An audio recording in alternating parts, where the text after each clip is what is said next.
It's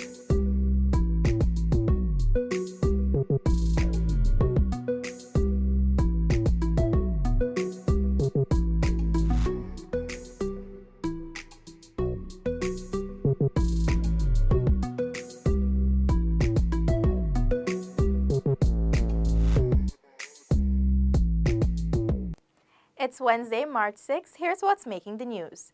President David Granger today met with leader of the opposition Bara Jagdeo for a second high-level meeting. Following the engagement, the president, in a statement, deemed the meeting as fruitful, with both sides agreeing to work to find a solution to confronting issues.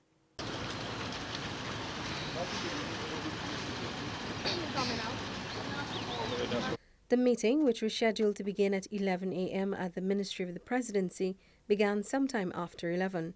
It is the second high-level meeting between President David Granger and opposition leader Bara Jagdeo. Their first meeting was held on January 9th. This second meeting follows President Granger's invitation to the opposition leader to meet and discuss the National Assembly's constitutional role in the present situation and GECOM's readiness and requirement for funding to enable it to conduct general and regional elections. Accompanying the opposition leader was Opposition Chief Whip Gil Teixeira and members of Parliament Anil Nandlall, Irfan Ali and Bishop Juan Edgell. The head of state's delegation included Prime Minister Moses Nagamutu, Minister of State Joseph Harman, Minister of Public Security Kemraj Ramjatan, Attorney General and Minister of Legal Affairs Senior Counsel Basil Williams, Minister of Social Protection Amna Ali, Minister of Indigenous Peoples Affairs Sidney Alicock, and Minister of Natural Resources Raphael Trotman. Following the meeting, President Granger deemed it useful and fruitful, stating that both sides are working on solutions to confronting issues. I think we had a very positive approach. As you know, there are four processes taking place. One is the importance of the National Assembly. Second is the judicial process. Third is the executive process. And fourth is GECOM. The engagement this morning focused largely on the role of GECOM because it is only GECOM, an independent agency, which could determine when elections will be held. The president or the executive or any other body cannot intervene, cannot intrude, cannot interfere with the work of GECOM. So we have to allow GECOM to do its work. President Granger said on that note the opposition leader was insistent that a date be set for elections. He is, in all fairness, prepared to vary the date based on a vote by the National Assembly. I, on the 25th of February, wrote the chairman of GECOM indicating that I am prepared to enter consultations with him to ensure that credible elections are held in as short a time as possible. The president says he is open to meeting with the opposition leader again, as well as GECOM. And I would like to meet him again. In fact, I'd like to meet the entire commission to determine what their needs are in terms of time and money. So the door is open. The leader of the opposition has agreed to meet again. The people of Guyana could be assured that we are working to ensure that elections are held, credible elections are held in as short a time as possible. There's no crisis. There are issues which have to be resolved, and most of those issues will depend on what I hear from GECOM when I consult them. For InfoHub, Felicia Valenzuela. The hosting of a forensic psychology and sexual offenses training series for members of the judiciary signals the drive to bring offenders to justice. This message resonated as the training was officially launched at the Pegasus Hotel. Acting Chancellor Justice Yonette Cummins Edwards said such training is necessary for an effective justice system. The acting chancellor said the impact of sexual abuse has far-reaching emotional, psychological, and physical effects on victims. We intend to improve our adjudication of sexual offenses cases, reduce or eliminate secondary trauma of victims, and to adopt a coordinated approach with all stakeholders, as well as enhance our awareness of the evidence-based knowledge in this direction. It was highlighted by UNICEF's representative to Guyana and Suriname, Sylvie Fourier, that for 2019 alone, there have been 400 reported sexual abuse cases. To address the issue, she noted that UNICEF, along with the government, will expand the sexual offences court countrywide. In 2019 and maybe 2020, there is plan to now bring those services to scale. In particular, with the leadership of the judiciary, we're looking at expanding the court system outside Georgetown, and plan is for Berbice and Esquibevo, and therefore increasing access to services for children in challenging or have been abused. Dean of the Faculty of Health Sciences, Dr. Emmanuel Cummins, noted that DNA profiling plays a crucial role in solving sexual offences cases. According to Dr. Cummins, it can make or break the outcome of a case. Training will commence this weekend, where magistrates and judges will undergo 20 hours of training at the University of Guyana Turkana campus. Isaiah Braffett for InfoHub. In its bid to reform the level and quality of education being delivered, the Ministry of Education has piloted a new and improved timetable for several primary schools as part of its curriculum reform program. The Ministry of Education, through the Guyana Education Sector Improvement Project, is at present conducting a series of consultation sessions across the country as a part of efforts to reform the national curriculum. To this end, Assistant Chief Education Officer responsible for the Primary Department, Carol Ben, said a new timetable has been piloted at several schools nationwide. Very soon, that timetable will be rolled out to all the schools in the country. Why? We have parents that were complaining, the work is too much, the children have to take too many books, the bag weighing down their backs, all the complaints we got, and so we decided that we'll review the timetable to help to address some of this. With the National Grade 6 assessment approaching, Ben said that the new timetable will alleviate some problems the learners face, as well as provide additional time for reinforcement exercises. Also, we have in that timetable set aside a period where there is no special subject to be taught. But whichever subject the children are not doing so fine in, or whichever concepts they did not quite understand, here again the teacher has a chance to work that concept through with the children. The local education syllabus has not been reformed since 1976, and these steps taken are considered timely. The NGSA is slated to be written on April 17 and 18, 2019. Natisha Isaacs for InfoHub. Regional health officers have been urged to cater to Venezuelan migrants as they deliver health services. This call was made by Minister within the Ministry of Public Health, Dr. Karen Cummings, as well as Chief Medical Officer, Dr. Shamdeo Prasad, at today's opening of the Regional Health Officers Conference. The regional health officers were briefed on the critical need to cater to a greater extent to the health needs of Venezuelan migrants as they plan to improve the level of healthcare delivery within their respective regions. How the decentralization of health services will impact the delivery of public health care in the regions will also form an essential part of your discussions. So will be the way we as the ministry plan to handle the influx of Venezuelans into our hinterland regions as we look at migrant health.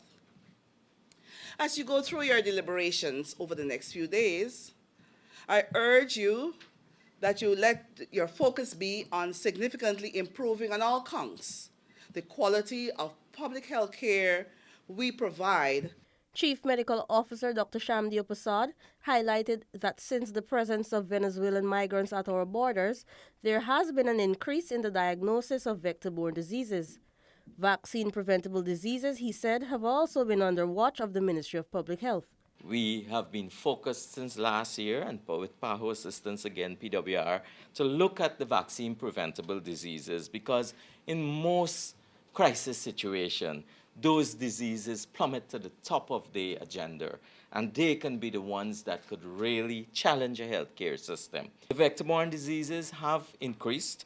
We've noticed increases in several of our hinterland regions, so we need to be careful.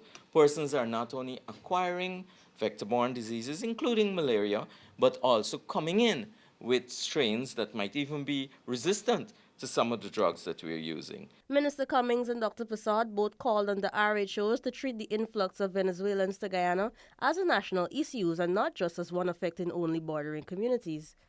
For InfoHub, Delicia Haynes. Still to come, Minister Adams Yearwood engages Sophia residents to address issues, and UNICEF donates $30 million in survey equipment to the Bureau of Statistics.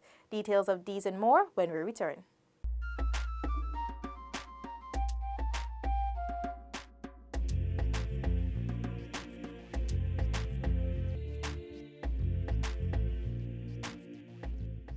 The Ethnic Relations Commission, as agreed to by all political parties in Parliament, is mandated by the Constitution of Guyana to promote harmony and good relations across the country. This is not a task the Commission can do alone. With 24 constitutional functions, it needs your help and that of all Guyanese.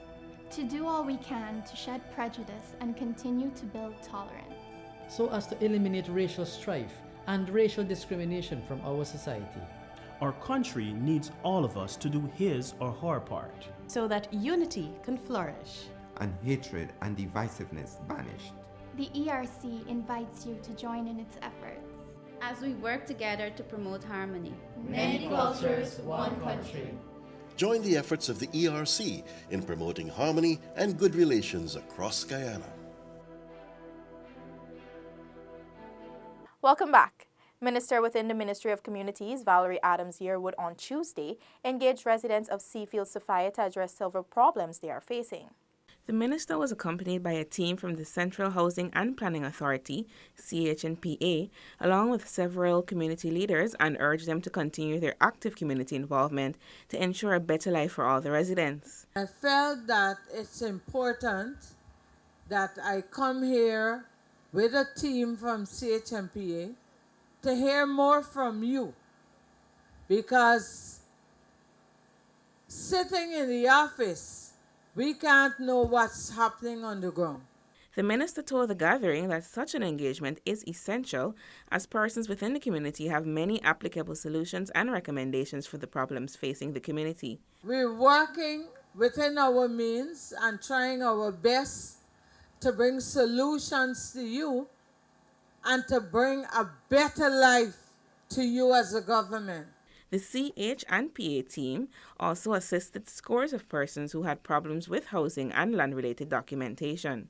As the government continues its push for better housing initiatives across Guyana, several sections of Sophia will benefit from transformative community development.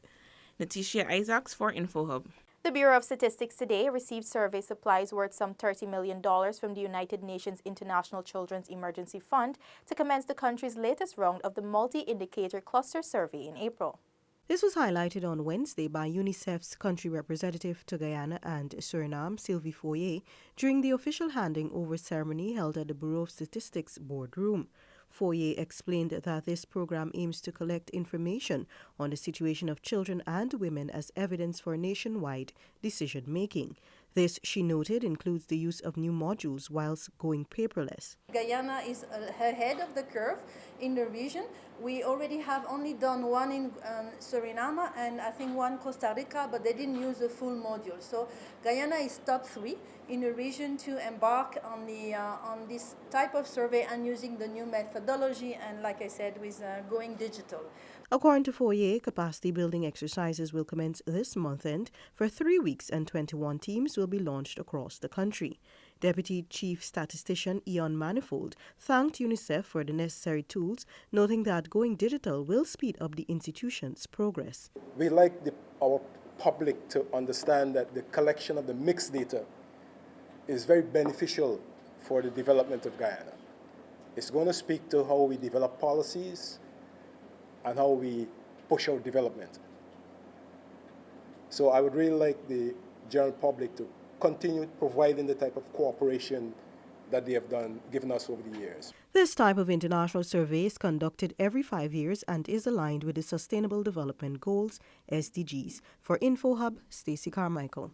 Acting Town Clerk Sharon Harry and several councillors of Georgetown recently gave media operatives a first-hand look at the operations of facilities managed by the Mayor and City Council. The tour was to ascertain the issues which the departments face and to formulate policies to address them.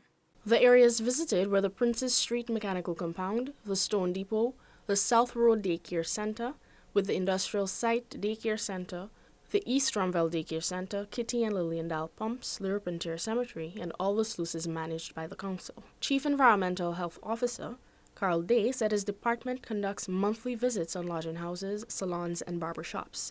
These inspections are to ensure they meet the minimum requirements for operation.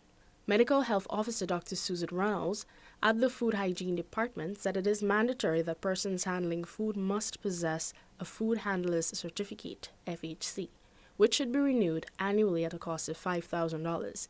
Every day from 9:30 to about 10:15, 10:30, we conduct seminars or training sessions for food handlers. Those seminars touch basic information about food hygiene of the food handler, the workplace, the kitchen counters, even the surroundings, and other lecture items that will be part of training for a food handler. Reporting for InfoHub, Kippany Jordan. That's all for this evening. Connect with us on WhatsApp, like and subscribe to our Facebook page for notifications, and subscribe to our website for more stories. You can also follow us on Instagram for updates. Your bridge and weather reports are up next. Goodbye.